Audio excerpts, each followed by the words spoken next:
Dice, en el principio era el verbo, y el verbo era con Dios, y el verbo era Dios. Este era en el principio con Dios. Todas las cosas por él fueron hechas, y sin él nada de lo que ha sido hecho fue hecho. En él estaba la vida, y la vida era la luz de los hombres. El versículo 14 dice, aquel verbo fue hecho carne y habitó entre nosotros, y vimos su gloria, gloria como del unigénito del Padre, lleno de gracia y de verdad. Hermanos, hablar de la Navidad, pues en este tiempo yo creo que es una situación por todos conocidas, que por un lado incluso hasta, pues estaba la propuesta o la sugerencia de, por un lado, no celebrarla como tradicionalmente se viene haciendo, las reuniones familiares o con los amigos, donde incluso podríamos decir en grandes masas.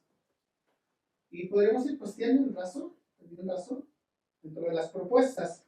Aquí lo triste es que la gente tiene el concepto, la idea o ha crecido con esa idea precisamente que la celebración de la Navidad, pues eso es lo que le da realmente el sentido.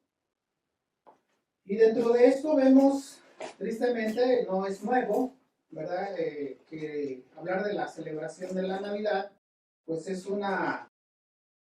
vamos a hablarlo dentro del contexto general de la humanidad, una ocasión más para eh, explotar el comercio o es una celebración más materialista. Y por un lado podríamos pensar que probablemente precisamente pensar en salvaguardar o esta celebración, algunos económicamente se miraban afectados, otros pues nos limitaban que si quisiéramos hacer algo. Y aquí lo trágico o lo lamentable es que tener eso en mente de esta celebración tan importante como la oración decía para la fe cristiana, se pierde la esencia o se ha perdido la esencia precisamente de esta celebración.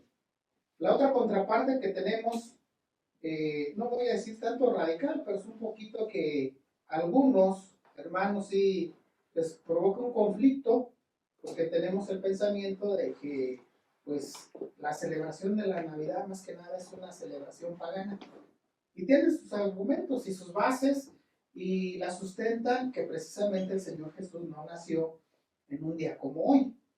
Nosotros estamos celebrando precisamente el nacimiento del Señor Jesús, pero no estamos celebrando y reconocemos o sustentamos o defendemos que fue un día como hoy, ¿verdad? Un 25 de diciembre. El, el año cristiano fue precisamente estructurado para hacernos resaltar principalmente la vida y la obra de nuestro Señor Jesucristo en este mundo. Y es por eso que concluimos, de acuerdo a lo que nos marca el año cristiano, pues ya la primera estación, que fue la estación de Adviento, ¿verdad? Que decimos el enfoque de esta celebración o de esta observación de la celebración de la estación de Adviento, pues es prepararnos espiritualmente para celebrar el advenimiento de nuestro Señor Jesucristo. Entonces podemos decir, reconocer por un lado, es cierto, no nació el Señor Jesús un 25 de diciembre, pero aquellas personas que sustentan y avalan esa manera de pensar, podríamos decirles, es cierto, pero tengan en cuenta que una celebración sagrada no puede convertirse en pagana, ni una celebración pagana se puede convertir en sagrada.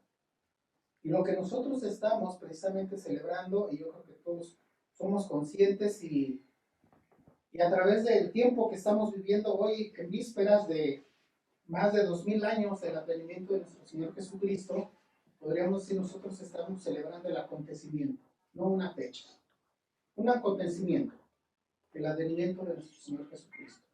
Que podría decir, por un lado, la historia lo avala o lo acredita, testificando precisamente, ¿verdad? Y la mayoría de la gente es consciente que estamos en el año 2020 se dice, de la era cristiana. ¿Sí? No el año de la iglesia, sino hace 2000 20 años que el Señor Jesús se encarnó y vino a este mundo. Aquí, a la luz de la celebración y a la luz de la reflexión de la palabra de Dios, vamos a ver precisamente ese advenimiento que encierra, ese acontecimiento hacia donde la fe cristiana debe de dirigir y voltear y descansar. Y es por eso que a la luz del Evangelio de San Juan que tenemos aquí, capítulo 1, los primeros versículos, dice que en el principio era el verbo, y el verbo era con Dios, y el verbo era Dios, ¿verdad? En el principio era el verbo. ¿Hacia dónde nos quiere llevar el apóstol San Juan, que escribió este Evangelio bajo el consejo del Espíritu Santo? Nos sitúa a la iglesia, a cada creyente, precisamente es increíble, nos hace ver mucho más allá del origen de la creación misma. Y no solamente eso, nos lleva a contemplar el interior mismo o la comunión misma tan íntima que han guardado, no vamos a decir guardaron, han guardado el Creador y el Redentor. Las dos personas de la Trinidad. ¿Sí? Hace un momento, dentro de nuestra confesión de fe, está muy claro en qué Dios creemos. Se creo en Dios, Padre Todopoderoso, Creador del cielo y de la tierra. ¿Verdad? Y ahora, precisamente el Evangelio de San Juan nos lleva a esa relación y a esa contemplación. Precisamente vamos a ver el por qué. Dice, en el principio era el verbo. ¿De qué nos habla? Está pensando, ¿qué principio? No es tanto que nos esté hablando que el verbo tenía un principio. Nos está hablando precisamente que ese verbo, en sus manos está el origen y el control del tiempo. No que él tenga un principio, como va a ser un final. No, nos está hablando que él tanto es el creador del tiempo como el controlador del tiempo. Pero va mucho más allá. Y nos dice, y el verbo era con Dios. Decía yo, si un momento nos induce o nos hace ver precisamente la eternidad de ese verbo, pero también de una relación tan íntima con su Padre. ¿Sí? Con su Padre. Una relación tan íntima.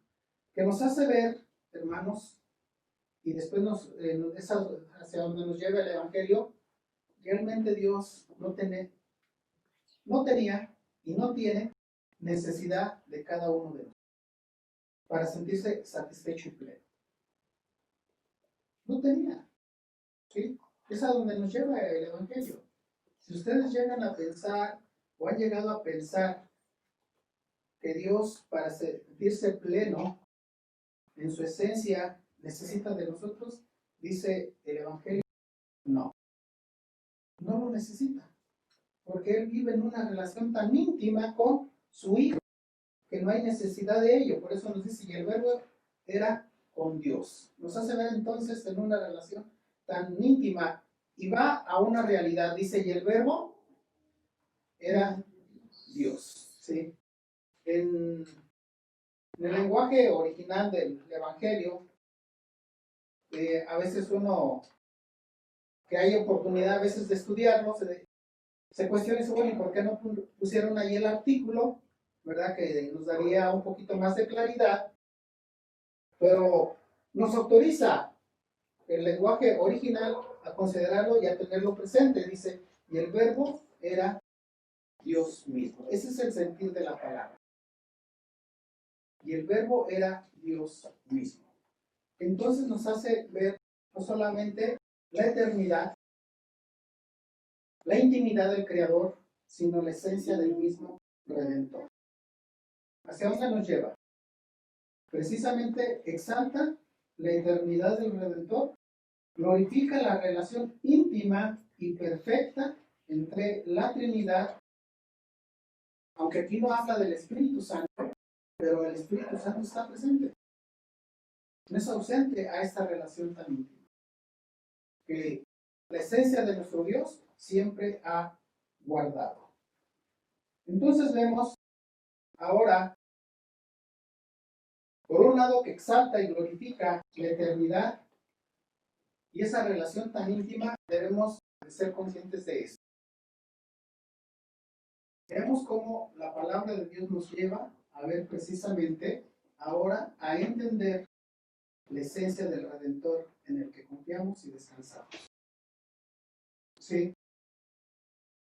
Si es eterno, no va a haber obstáculo dentro del tiempo al que Él nos sujetó que pueda impedir su plan perfecto de redención. Porque el tiempo está sujeto a Él, porque Él está en su poder y está en sus manos. El ser humano, en medio de las circunstancias que estamos viviendo ahorita, no sé si ustedes han tenido oportunidad ahora por la tecnología y el internet, vemos mensajes aparentemente estimuladores y alentadores que hablan que el próximo año tiene que ser diferente a este año. Dice, porque este año sí nos tocó y nos golpeó duro y fuerte. Esperemos que el próximo año sea diferente. ¿Pero en qué sustentan esa esperanza? De que el año que viene sea diferente. ¿Y en qué sustentan de que este año haya sido trágico? Porque no ven precisamente la esencia de quién tiene el control y el dominio de este tiempo.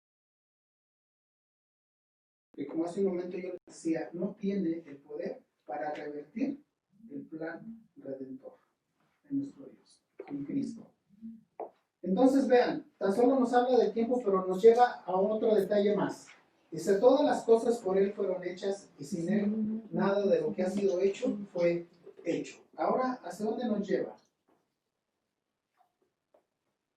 En el seminario, cuando nos hablan precisamente del verbo y nos hablan de Dios, nos dicen, nunca olviden esta verdad. Dios nunca va a estar, es un Dios pasivo. Dios siempre está en movimiento y activo y creando. No vamos a decir, a pesar de que la palabra de Dios nos dice que en 6 días Dios creó los cielos y la tierra, y el séptimo reposó, no quiere decir que ya Dios está con los brazos cruzados. Dios no puede estar con los brazos cruzados. Hablar de Dios y pensar en Dios siempre tenemos que considerar un Dios activo, constantemente. Pero vean aquí lo que nos habla y nos dice. Y todas las cosas por Él fueron hechas. Lo que pueden contemplar y ver nuestros ojos, y que a veces caemos en el error de que esa es la realidad y la verdad absoluta, nos dice la palabra que hay una verdad detrás de.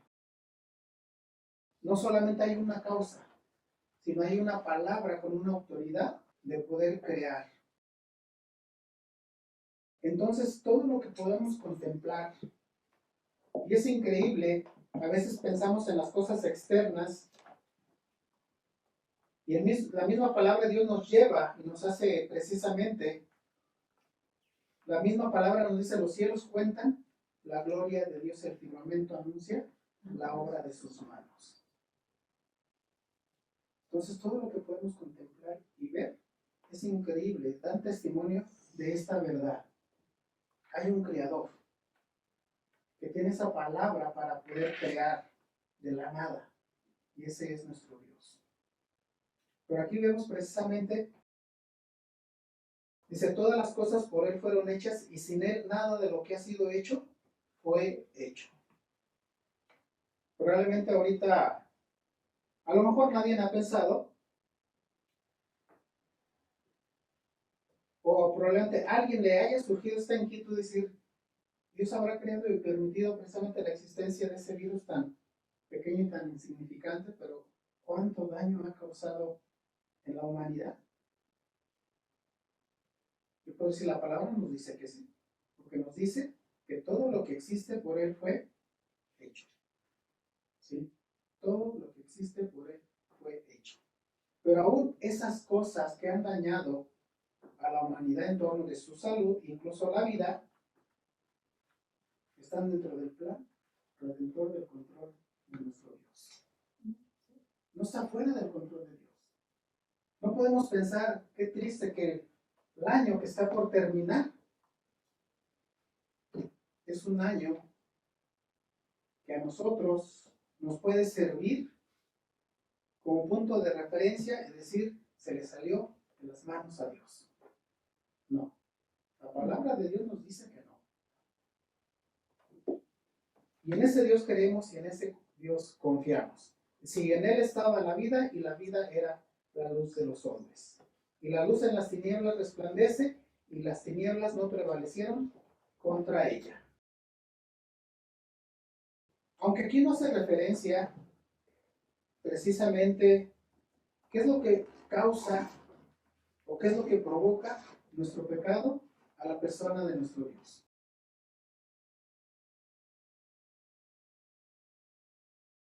Pero nuestro pecado precisamente agrede y ofende a nuestro Dios.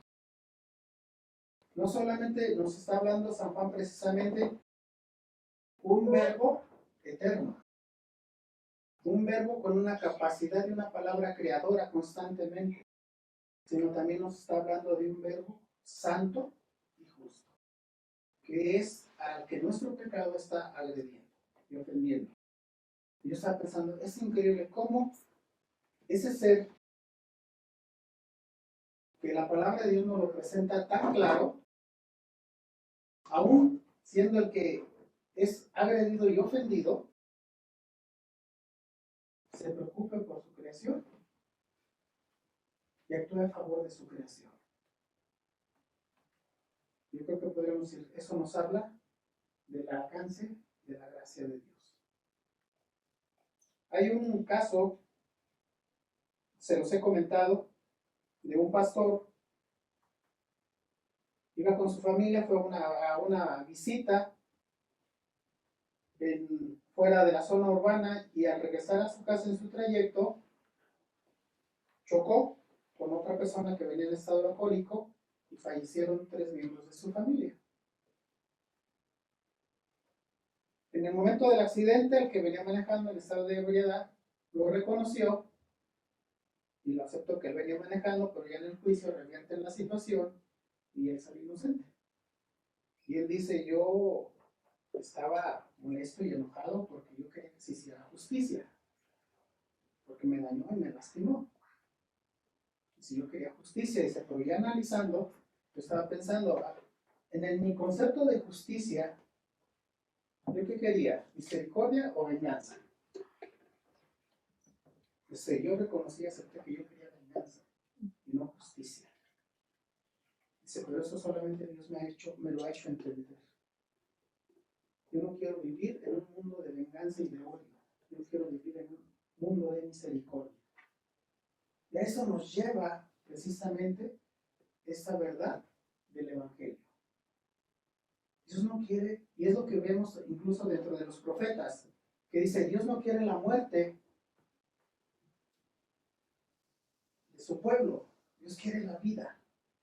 Aún en medio de la justicia de nuestro Dios, que fue en contra de quién? De nuestro Señor Jesucristo por nuestro pecado. Pero Dios antepone, satisface su justicia, pero antepone su misericordia y su gracia. Y por eso nos dice, la luz en las tinieblas resplandece y las tinieblas no prevalecieron contra ella. Y en una ocasión ya yo les he comentado que esta porción de la palabra es verdaderamente consoladora. No prevalecieron y nunca van a prevalecer y nunca van a salir triunfantes. Jamás. Y parte, si recuerdan, del mensaje de la Navidad o del advenimiento de nuestro Señor Jesucristo en el Evangelio de Mateo, nos habla y hace referencia a una de las profecías que dice que Él vino a un mundo, dice, donde moraba las tinieblas y la muerte.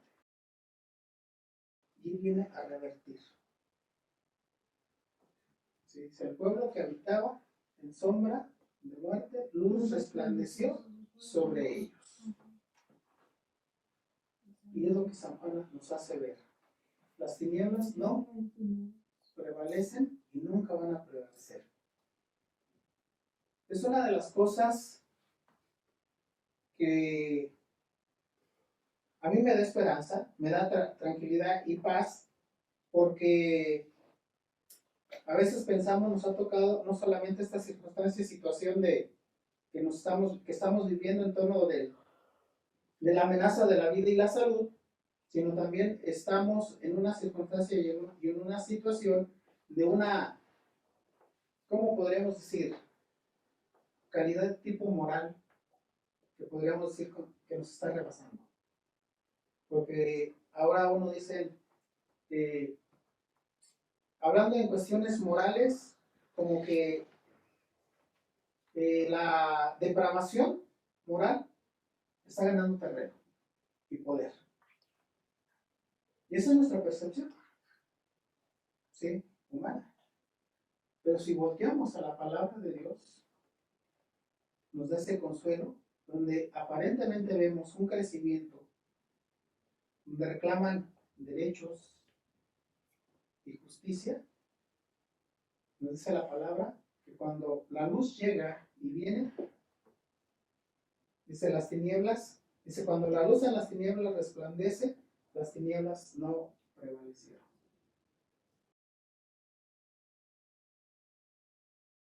Y no es cierto, percibimos y vemos como que esa situación de tipo de vida donde lo instituido por parte de Dios, podríamos decir incluso, hay gente que aparentemente en sus usos y prácticas se sienten con la autoridad de desacreditar, estoy hablando del matrimonio, como decir, eso ya no funciona, ya pasó de moda, pero creen que es un uso y práctica del ser humano, como una necesidad, y no lo ven como una institución de parte de Dios.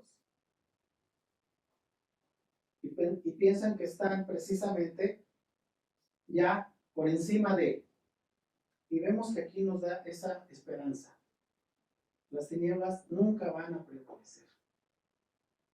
A pesar de que nosotros podamos percibir que nos están rebasando, nos están superando, la vida de la iglesia no con una calidad moral, sino con una vida piadosa y temerosa de Dios, pueda triunfar.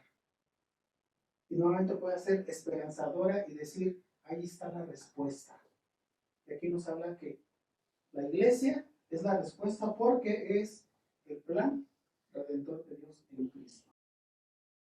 Y veamos más adelante entonces, no van a prevalecer las tinieblas. Nos habla de un testimonio, de un hombre, dice, nos habla de Juan el Bautista, pero aquí lo relevante es que Juan el Bautista reconoce que no es la luz, sino él viene a dar testimonio de esa luz. Dice, y aquella luz, versículo 9, y aquella luz verdadera que alumbra a todo hombre venía a este mundo. En el mundo estaba y el mundo por él fue. Nuevamente nos hace voltear y no olvidar. ¿Por qué fue hecho? Por él. ¿Sí?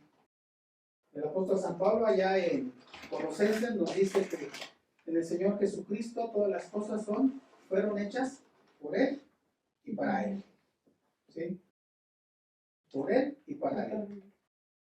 Entonces dice, aquella luz verdadera que alumbra a todo hombre venía a este mundo. En el mundo estaba y el mundo por él fue hecho, pero el mundo no le conoció. No nos está hablando precisamente que aunque el mundo no le conoció, nos está haciendo resaltar esta verdad. Que por nuestro pecado nosotros no tenemos la capacidad de entender estas verdades de la palabra. Están fuera de nosotros. Están fuera de nosotros. Necesita entonces venir algo de fuera de nosotros para confirmar estas verdades. Y podríamos decir, es por eso que nos dice que Él vino al mundo, pero el mundo no lo conoció. No es tanto que porque precisamente nos está hablando de ese poder del pecado en nuestras vidas. Pero no tiene un poder para ser un obstáculo para la obra de Dios en Cristo. Dice, aquella luz verdadera que alumbra a todo hombre, venía a este mundo. En el mundo estaba y el mundo por él fue hecho, pero el mundo no le reconoció. Porque no tenía la capacidad. A lo suyo vino y los suyos no le recibieron. Pero realmente esta situación, como nuevamente lo vuelvo a resaltar, no fue obstáculo para que él llevara a cabo su plan y su obra. No está, podríamos pensar que a lo suyo vino y los suyos no le recibieron, que precisamente pues los judíos se privaron de algo tan especial de parte de Dios. ¿No? Aunque sí vemos precisamente que la palabra nos marca y nos muestra precisamente que, y hemos dicho, que la gracia de Dios no es exclusiva. Pensar en alguien particular.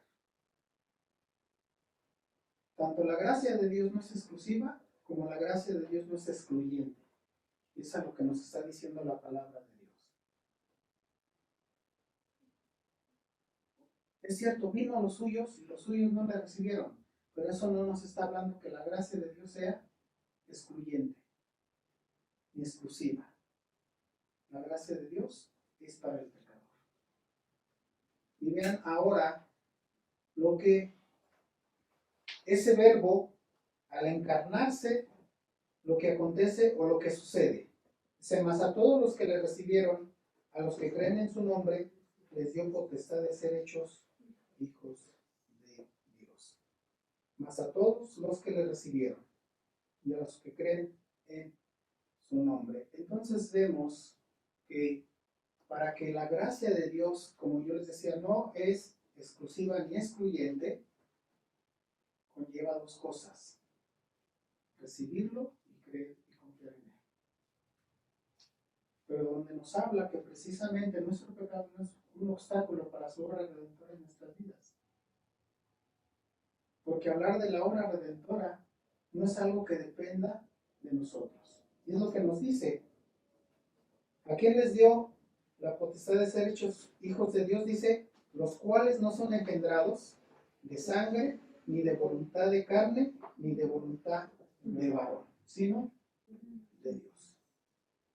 Entonces, tan solo para que esa palabra creadora y ahora al encarnarse es una palabra redentora y hacer su obra en tu vida, es irrelevante, como nos dice aquí, la voluntad de quién, de la carne, ni la voluntad del varón. Porque nuestra voluntad sigue y está sujeta a las tinieblas. Que necesita venir esa luz para revertir nuestro estado. Dice, a los cuales no son engendrados, sino de Dios. Y aquí el verbo fue hecho carne. ¿Cuál verbo? El eterno. El eterno. No hay otro. Que tiene esa palabra, no solamente creador, sino ahora viene con una palabra redentora, para liberarnos del poder del pecado. Transformar y revertir nuestra voluntad, para que las tinieblas no prevalezcan en torno de tu vida ni de mi vida. Y yo debo tener esa confianza, esa tranquilidad y esa paz, decirle a Dios gracias. Porque es verdad, vivía en las tinieblas, pero de ahí me has extraído, de ahí me has tomado. A eso viniste. Y para cumplirlo tuviste que ir a la cruz, para satisfacer tu justicia y pagar mi condenación y liberarme del poder del pecado. ¿Y hacia dónde nos llevó? Dice, para darnos potestad de ser hechos hijos de Dios. Si el mundo no le conoció, vean lo que ahora puede hacer la gracia de Dios cuando nos conduce y nos lleva a la luz. Dice, y aquel verbo fue hecho carne y habitó entre nosotros y vimos su gloria. gloria como del unigénito del Padre, lleno de gracia. No tenemos la virtud de conocerlo hasta que Él viene y hace su obra redentora por medio a través de su palabra. Nos va a dar ese consuelo y esa esperanza en esta verdad, llena de gracia y libertad. Y él así lo predicó y así ya lo dijo durante su ministerio público. Con eso vamos a terminar. Él dijo: yo soy el camino, la verdad y la vida. Y nadie viene al Padre sino. ¿Ustedes creen que la obra del Señor vino a llevarla a cabo para moverse en esa incertidumbre? Decir, bueno, yo ya hice mi obra, ahora depende de ti, de tu voluntad. Aquí nos dice que no. No tiene ningún papel en mi redención, mi voluntad y mi carne. Sino depende. Y esto que nos haga descansar, darle gracias a Dios. ¿Qué estamos entonces recordando y celebrando? Estas verdades de la palabra. Estas verdades de la palabra. Vino el Redentor. ¿Recuerdan el mensaje angelical? ¿Qué le dijeron? ¿Qué les dijo a los pastores? A los pastores, aquí les traigo nuevas de gran gozo que se dará para todo el pueblo. O sea, ha nacido hoy en la ciudad de David. Porque era nuestra apremiante y sigue siendo nuestra apremiante necesidad. ¿De qué? De un Salvador eterno, divino, justo y santo. Vamos a orar y agradecerle a nuestro Dios porque esa es nuestra fe. Es cierto, se ha revestido de muchos detalles, pero nunca olvidemos la esencia. Y eso siempre lo vamos a encontrar en la palabra del Señor.